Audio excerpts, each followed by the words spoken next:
Okay, let's get limitless. How do you study anything quickly?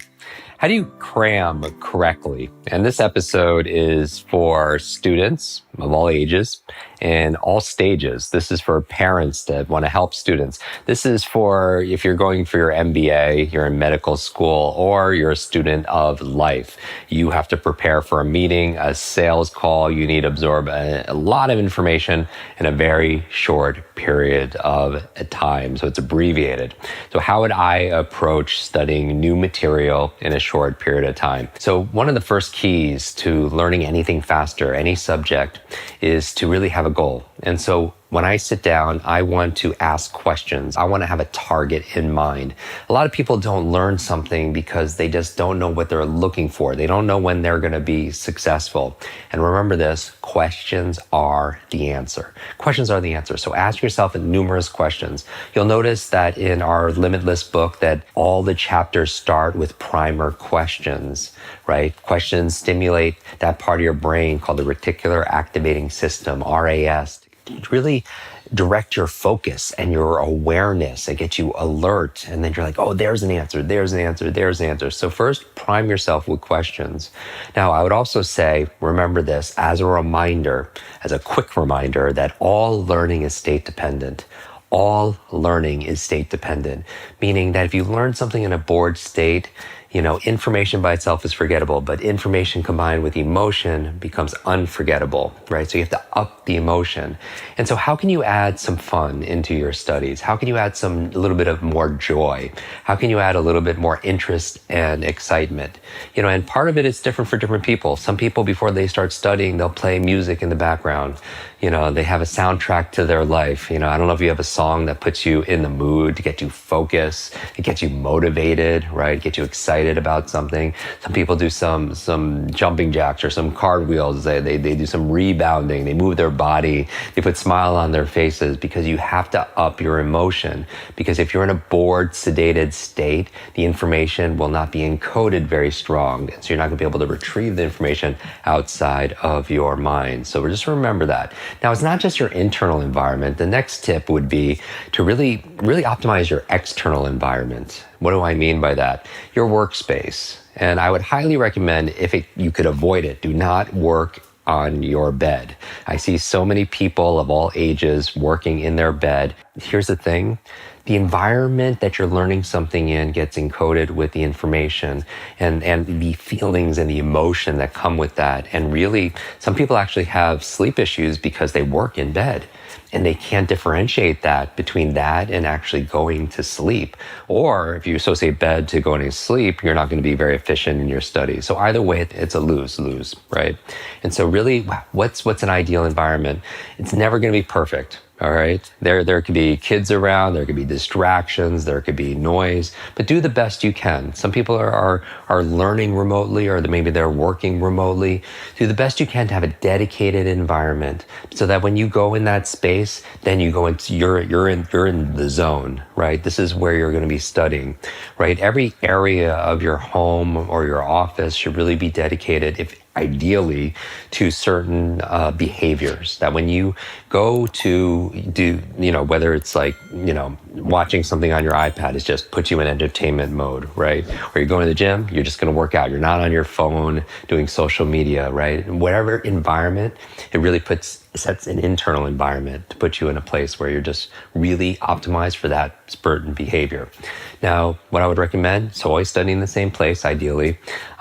Ideally, that you have good lighting. We've talked about this in previous podcast episodes, meaning, the fluorescent light, probably not the best because it's been shown to really make people tired. There's some eye strain there. Indirect sunlight is optimal.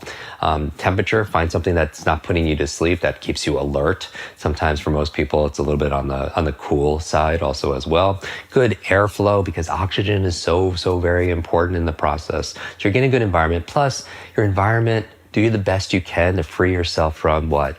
The enemy of your focus, which is distractions, right? Tell your family that this is your study time, lock the door, put a sign, close by, in your office cubicle saying, do not disturb, and, until this time. Turn off your phone, right? I put it on airplane mode, or even better yet, put it in your glove compartment of the car, put it in another room, because even if it's there, like even at the dinner table, you feel like you have to kind of check it, right? Out of habit. Turn off all the alerts, maybe close different browsers, right? Just focus on that one thing. So that's your external environment. Now, when you're actually sitting there to study, I have my notepad here, I do my capture create, but what I'm looking to do is set a timer. Right? And it can be on your phone if you still have your phone there, or it can be an analog timer, right? Something you can get online, very inexpensive. And I'm looking to study like 30, 45 minutes. I set a countdown timer for 30, 45 minutes. And they call this the Pomodoro technique, right? It's after that amount of time, after about like the amount of time of a sitcom, your focus, concentration starts to dip, you start to lose some energy, right? You need to get refreshed. My final tip for you is really active retrieval. This is your retrieval practice. We know that studying the human brain and then adult learning, that brains don't always learn best just consuming information, right? It actually learns better through creativity, through creation or co-creation, where it's not pushing information inside your mind, it's actually pulling information out. Right? We've talked about memory a lot in our podcast, and many of you are part of our programs. There's 3 stages. You encode information, you store it, and you retrieve it. You encode it, you see it, you feel it, right? You store it. We use the location method or the PEG method or chain linking, right? The PI method, all these methods we teach for storage. And then you retrieve it. Well, did you know when you start actively retrieving information, pulling information out, it actually helps you to learn it better. So simple things you could do at the end of a study session and the beginning of a study session is quiz yourself. Quiz yourself at the end of what you learned, or when after you're coming back from your brain break, start your the next primacy, recency, or next study session by asking yourself questions about what you just learned, right?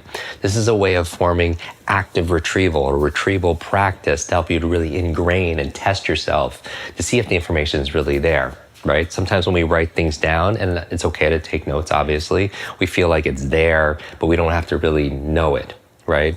And as a final bonus, besides active retrieval and quizzing yourself, remember, if you want to learn something faster, learn with the intention of teaching somebody else. They call it the explanation effect. You get to take advantage of the explanation effect. When you're studying, whatever you're studying, for school or for work, or you're helping your child to be able to do that, remember to remind them and yourself that if you learn it with the intention of explaining to somebody else, you're going to learn it so much better. Because when you teach something, you get to learn it twice. All right.